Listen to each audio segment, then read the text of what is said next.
Hello, everybody, and welcome back to the Voices of Forestry podcast. I'm your host, Seth Stevenson, the communications coordinator with the Arkansas Forestry Association. Now, last week we talked to you.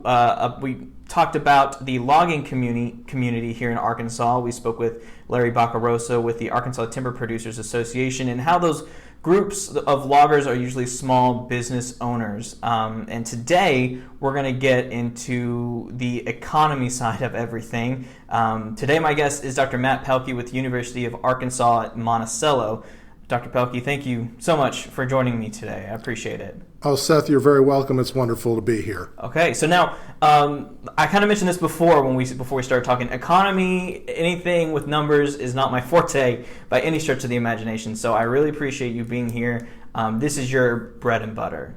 Yes, and the interesting thing about economy and economists, really all we're looking at is resources and how those resources are distributed in society.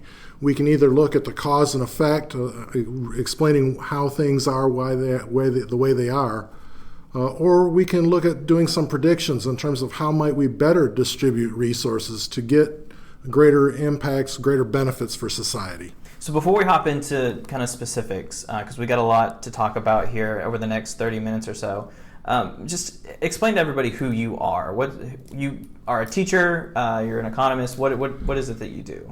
All right, so my work at UAM really consists of two parts. I teach classes in forest economics, forest management. I also teach a class in wood products. I teach graduate classes in natural resource economics. So that's my teaching side. My research side is actually through the University of Arkansas Division of Ag, the Ag Experiment Station. And there I'm tasked with doing research on forest economics, particularly forest economic development. So I'm kind of on that prescriptive side of economics, trying to look at ways that we can use our forests better for the benefits of Arkansans. And I know, just to give our listeners a little bit of insight, when we have any kind of question or need a teacher for something like this, you are usually our go-to guy. So again, this is why I wanted you here today, because we know that this is stuff that you talk about all the time, and we kind of want to get your expertise, if you will. I've been in Arkansas 20 years. I've been really blessed and welcomed by the forest community here. I'm originally from Michigan, and I did all of my undergraduate and graduate work up in the frozen northlands of Michigan and Minnesota.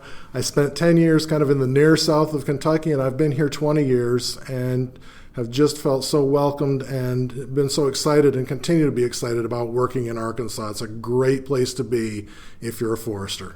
That means we're doing something right. So. Oh, absolutely. All right, so let's hop into it, if you don't mind. Now, when we say the term forestry economics, what is it that we're talking about? What are some of the things that go into that? All right. So we think about forestry economics. It's really not different than any other kind of economics in terms of the tools that we use, but we're looking at forest resources. And so we've got some unique problems with forest resources. It takes us a long time to grow trees. We can manufacture an automobile. Matter of fact, I think I heard that a Ford F-150 takes about 12 to 13 seconds per vehicle to manufacture. Well, even if I'm growing really fast loblolly pine, I'm talking about 15 to 20 years at best. So I've got a long time period. I don't get to move my factories around. I can't build a forest right next to, say, a large urban area that needs trees or needs lumber. So I've got transportation issues to deal with. Then I also have, aside from long growing periods, one of the advantages, forests produce many different types of goods simultaneously. So I get clean air, clean water, recreation, wildlife, timber products, as well as carbon sequestration, so we get improved air quality. We can combat global climate change with forests. All these things happen simultaneously, which makes the problem, if the tools are the same, the problems are more interesting. I could say complex, but they give us a lot of opportunities for doing some really unique work in economics. And largely, I work with things like supply and demand. How much, what kind of trees do we have out there? What's the rate of growth? How are they being harvested? And then what kind of products they're being turned into, and the prices and the interaction between those. So all in all, it can really be kept fairly simple. I just think economists, we like job security, so we tend to add a lot of numbers to try and make things more complex. And I think that's one of the things that I have been appreciated for here is that I try and keep economics simple. Okay, well, hey, good, because I'll be honest, I'm going to need that while we talk through this. So I know, just talking to Max, there was a recession. Everyone was hit by it in the mid-2000s-ish time frame, maybe later 2000s. About 2009. 2009, yes. Okay, yeah. And I know the forestry industry was hit pretty hard then, but since then, we started to bounce back. Can you just kind of give me an idea where we were in the before times, before COVID really hit us? Yeah. So the recession of 2009 was really nearly catastrophic on our sawmill industry and on our logging industry. We probably lost somewhere around 25% of our capacity in both those sectors. They basically, as the housing industry and the general economy rebounded, the demand for wood products increased, and we had actually gotten back very close to pre-2009 levels, at least in terms of our processing capacity. We had over $500 million worth of new investment in sawmills in the state, and so we saw a really good, healthy growth. Everyone was really excited. There was the Sun paper announcement, which unfortunately didn't actually happen, but there were announcements for close to $2 billion worth of investment, which was unheard of anywhere in Arkansas's history. That kind of huge capital investment. So pre-COVID-19, things were expected to go really well. We were expecting to have about 1.6 million housing starts this calendar year, which was up from about 500,000 housing starts in 2010. So we really had rebounded in our economy, and wood demand was very strong. We were starting to look at innovation in wood products. We had the Adohi residence halls at the University of Arkansas Fayetteville being built out of cross-laminated timber, all structural wood, very little structural steel, and only concrete for the foundations. Mm-hmm. So we were seeing some really exciting things happen, and then COVID hit. Yeah, there's always, the past couple episodes we've had, there's the elephant in the room of COVID. Regardless of the topic, everyone's been affected by it. But before we hop into that, the cross-laminated timber seems to be the big thing that was the big innovation. I don't even know if it was technically an innovation, but the next big thing for timber and forestry. You had the structural lamb announcement over in Conway. You had the hall over at U of A. Was announced. So I guess was that the next big thing for us before everything kind of halted? Or I like to think that was the next new big thing, but we were seeing increases in lumber demand across the board for residential housing. But mass timbers like cross-laminated timbers and even glulam beams, which we've been making in Arkansas for a long time, really had an opportunity to revolutionize how we design large multi-story buildings, both residential and non-residential. So that was a big deal. It really was. We were looking at an opportunity for completely new markets that we hadn't been reaching into with our lumber industry. And Arkansas ranks usually typically in the top 5 for softwood lumber production in the United States.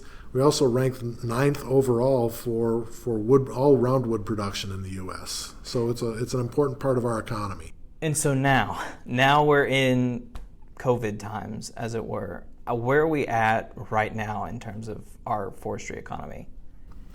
So with 13% official unemployment, but that's not really counting discouraged workers. And so we're looking at probably unemployment rates close to 17 to 18%. From February when we were at less than 5%. So we've seen a major increase in unemployment.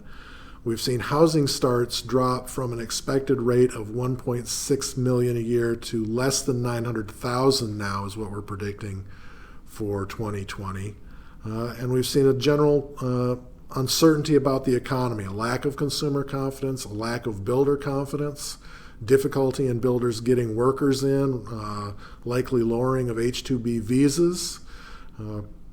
We're also seeing the fact that mortgage applications are down, which is understandable when you've got a family member who has been earning that second paycheck. Now all of a sudden is out of work and isn't sure when they're going to return to work. You're not thinking about buying a new home. And that's where 60% of our softwood lumber production goes in the United States, is into residential housing. So we've seen some curtailments in Arkansas already. Domtar Paper shut down their free sheet paper, uncoated paper operations, loss of about 140 jobs. Anthony Forest Products announced a 260 curtailment at Bearden and Malvern. We've seen Weyerhaeuser announce rollbacks. So the economy really, I don't want to say tanked, but it's slowed down considerably. And all the mills are largely kind of holding their breath, waiting to see what's going to happen. The problem is with the supply chain, eventually it's going to back up. Those lack of housing starts are going to back up, and they're going to start hitting our sawmills even harder over the next few months. And so I think we're likely to see even more curtailments. I'd like to think it wasn't going to be as bad as 2009, but the problem is there's so much uncertainty related to COVID-19 and when we're going to be able to really unroll and get our economy back to where it was in February of this year. Yeah, that was going to be my next question, was how do you thought it compared to 2009? But again, like you said, the uncertainty of everything, no one really knows anything at this point, and everyone seems to be affected in a very similar way. Yeah, the recession in 2009, the housing bubble really started to break in early 2007. And so the unraveling took about a year and a half. And then in 2009, we also had probably one of the wettest summers that we'd ever had. And so it really affected the logging industry terribly in 2009, along with the curtailments at most of Arkansas sawmills. So that took about a year and a half. This has all happened to us in 3 months, and that's the startling thing. It's like nothing I've ever seen before. The speed and the impact in which it's hit, and we knew structurally what was wrong with our economy in 2009. There was debate about the ways to best address it and to pull ourselves out of it, how much government interaction in markets we were going to see. The problem with this is a biological problem. We aren't really going to see certainty until we find ways to deal with or live with this new virus that's out there. So we've mentioned a lot of big companies. A lot of the forest land here in Arkansas is privately owned. I think that's probably true throughout the country. So stuff like this isn't just affecting the Weyerhaeusers and the Domtars and the GPs. It's affecting these smaller organizations. It may just be a family who owns a tree farm. It's affecting them as well, correct? Yeah, absolutely. The small family forest landowner, or is how we usually like to refer to them now. We used to call them non-industrial private forest landowners, but I think mostly it's a family-owned forest is how we'd like to refer to it. And it really is a phenomenon that is probably more unique to the U.S. South than any other place in the country. The northern United States, the western United States, there's a lot of federal and state-owned land, but in the U.S. South, only about 1/5 of the forest area is either federally or state or local owned. Typically about 60% of it is these family forest landowners. And for example, Arkansas, that holds true. Right at about 60% of our 19 million acres is owned by small, or I should say family forests that average about 80 to 100 acres apiece. There's some 214,000 of these landowners out there, and they provide the bulk of Arkansas's timber. So it also, again, this is just kind of me and Max talking earlier this morning. They're the beginning of everything. I mean, they've got the tree, the raw material, if you will. Then they have to get it cut by someone, get it shipped off to someone who then makes it into a product. But unfortunately, because they started, they're the end of everything as well. And again, I'm not the economist here, but if there's no one buying any, or if there's no mortgages being bought to build new houses, the companies aren't making anything for those, which means that they're not buying the wood from Joe Blow who has a tree farm, right? Oh, exactly. You've just hit on one of the biggest aspects of forest economics that makes it challenging. It's called derived demand. the demand for someone's tree really starts at the store, either with, say, a roll of toilet tissue, some note paper, or at their home. Are they buying new furniture? Are they putting in hardwood floors? Are they remodeling? Or are they building a new home? If those things in the consumer economy aren't happening, it backs all the way up to our forest landowners. And our forest landowners have been doing a great job. We're growing close to 37 million tons net growth, so that's on top of mortality. We're growing 37 million tons of wood a year in Arkansas. We're harvesting about 23 to 24 million tons, which means every year we're actually adding wood to Arkansas's forests. This sounds like a great opportunity, and in fact, as an economist, I look at it and say it is a wonderful opportunity. It's kept timber prices low, which if you're a manufacturer, if you're a sawmiller, if you're a paper company, you really like the fact that you've got low prices. The problem is if you're a forest landowner and you're seeing prices now that are less than half of what they were in 2006, it's really hard to justify good forest management. You're worried about the fact that your rate of return on your investment, you're spending a lot of money up front, $200, $250 an acre to establish a forest if we're thinking pine plantation, and then you're going to be waiting 12 years before you get your first harvest and maybe just get a payback. And then you're looking at 25 to 27 years, maybe as much as 35 years before you're getting your full return on that investment. And that leads for a lot of uncertainty right now. And we've looked at nearly 13 years of declining or very steadily low timber prices. It's really hard for landowners to justify doing the good management that they have been doing. And that leads to a level of concern for things like forest health. We've got a lot of wood out there. We've got a lot of mature wood. And we've got landowners that are having trouble selling it. And so if we as humans don't use it, things like fire, insects, disease, those things are going to start claiming more and more of our wood volume. And we almost run the risk of a situation that we see out west with some really catastrophic forest damage. So it all is connected, I guess, is what I wanted to kind of get to, and we got there perfectly. This isn't just about someone not being able to sell the product that they've spent 12 years growing. This is the health of our forests, really, when it comes down to it. Yes, I learned early on in school that when we started looking at where you would find healthy, vibrant forests in the United States, it was usually associated with a healthy forest products industry and healthy rural economies that interacted on a regular basis with that forest resource. Where we find forest health problems emerging is when we've decided to move away or shift away from active forest management, which, yes, does involve things like clear cutting and timber harvesting and sawmills and wood production, but those are tools by which landowners use to economically make their forests healthier, to regenerate their forests, to keep their forests growing more vibrantly. Without those tools, you have to put money into a forest with receiving very little financial returns. And to be quite honest, a lot of private landowners just don't have those kinds of resources to just spend money on their forest unless they can get some type of return. So good forest industry, a healthy forest industry, and a healthy forest go hand in hand. And now this kind of leads us somewhere too. You and I talking before we started recording. This almost quite literally affects the health of communities. You mentioned doctors and dentists and a bunch of medical professionals rely on a healthy forestry economy. Yes. So when we look at the economic data, and I promise no equations and no fancy numbers. But we have about 28,000 people directly employed in the forest products industry. So they're foresters, they're loggers, they're working at a sawmill, they're working in a paper mill, they're working in furniture manufacturing. So that's what we call direct employment. Whenever we know you've got a sawmill, the workers they're interacting at a sawmill with loggers. They're selling some items to the paper mill, things like chips. But then their families are going out into the local economy, and they're spending money at the pharmacy, and they're spending money at the grocery store.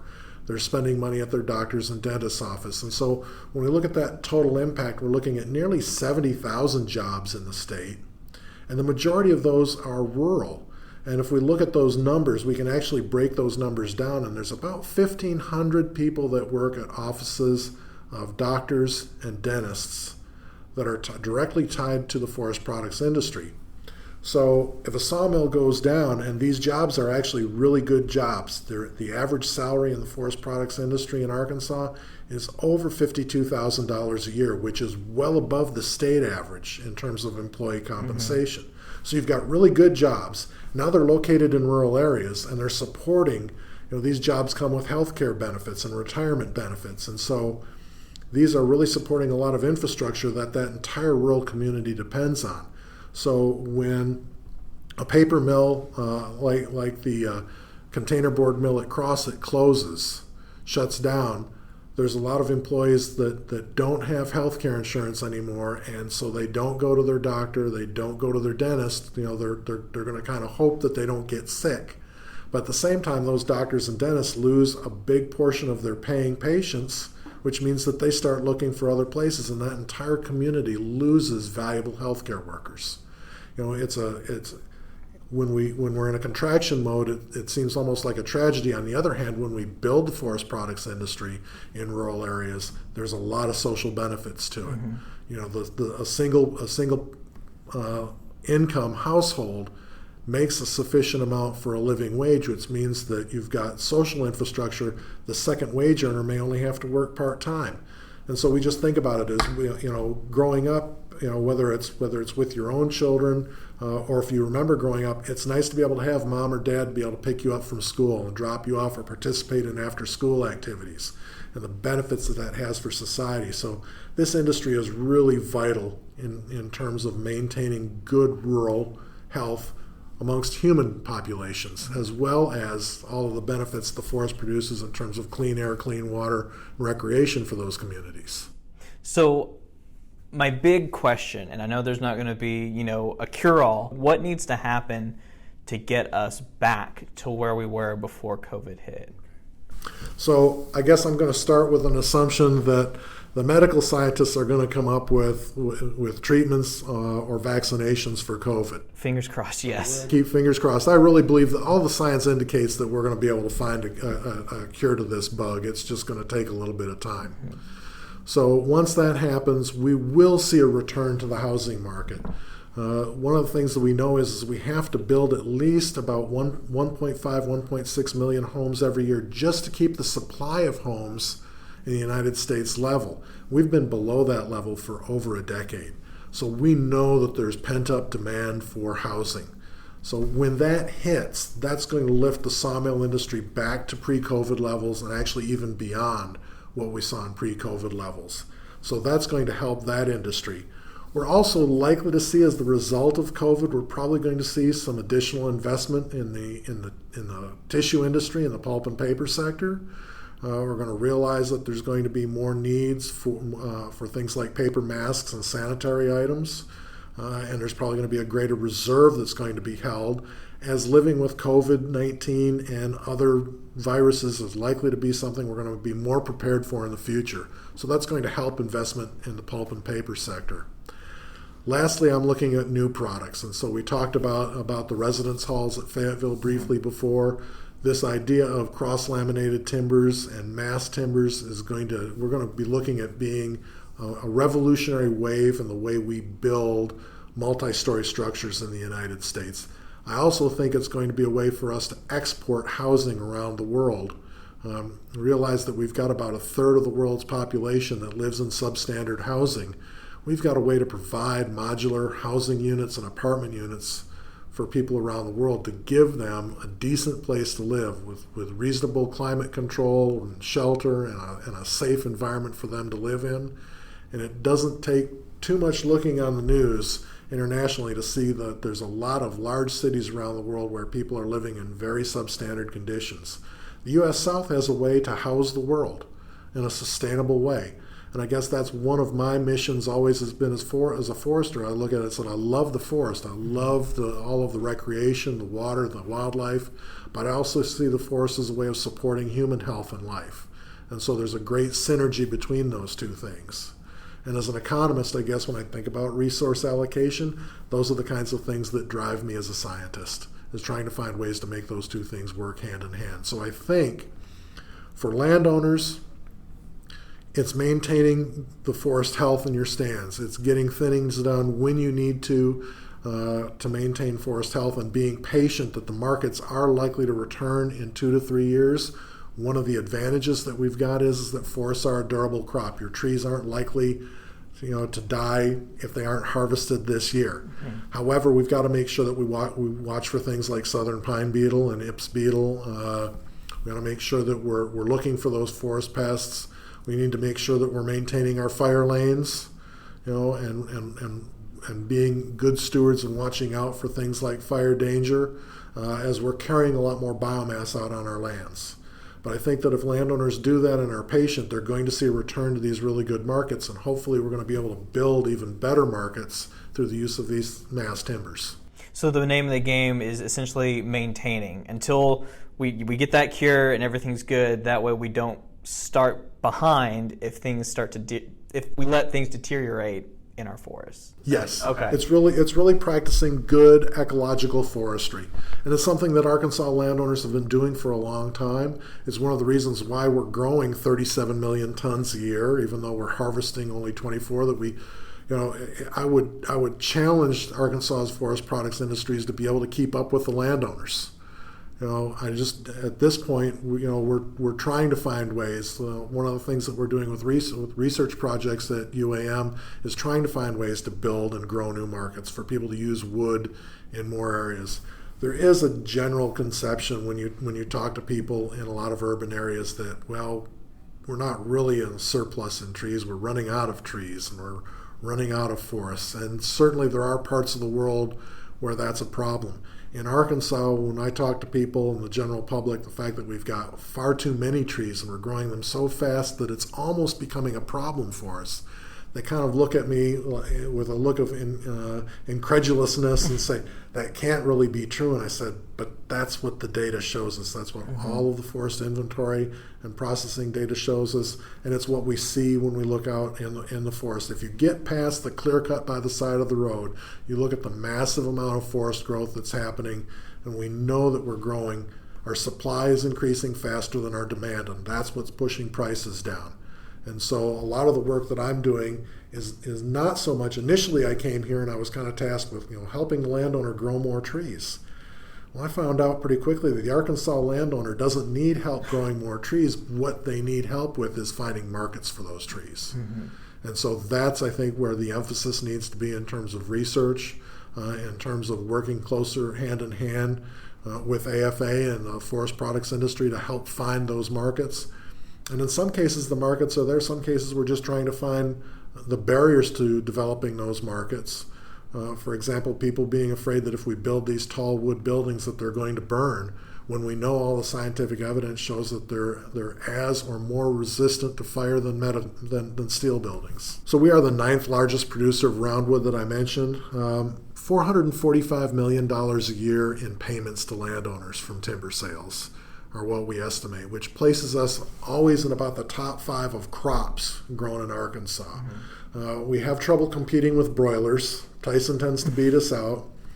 Rice, corn, and soybeans, although we get really close and we interchange with corn depending on what corn prices are and what timber prices are. Timber prices have been depressed, so we've been pretty much running 5th or 6th, but it's still nearly $500 million paid to these 214,000 landowners and to forest products industries, these large institutional owners. That's not small money. But the other thing that I would mention is that about 5% of our entire state economy is dependent on forestry. Now, that might not seem like a lot, but that's on one sector and one sector alone. And that is actually the 3rd largest ratio of all 50 states. And it's the largest ratio of the South, which means that Arkansas is the most dependent state economy on forestry in the U.S. South. It's really important here. And the key is that also I would just reemphasize that those impacts happen in rural areas. Mm-hmm. And so while we're all happy about Northwest Arkansas and Pulaski County having wonderful economic growth and great jobs, this is the one industry that we know we can impact rural counties. This is where we can hit Cleveland County, and we can help Bradley County, and we can help Nevada County. We can help those rural areas have solid quality of life.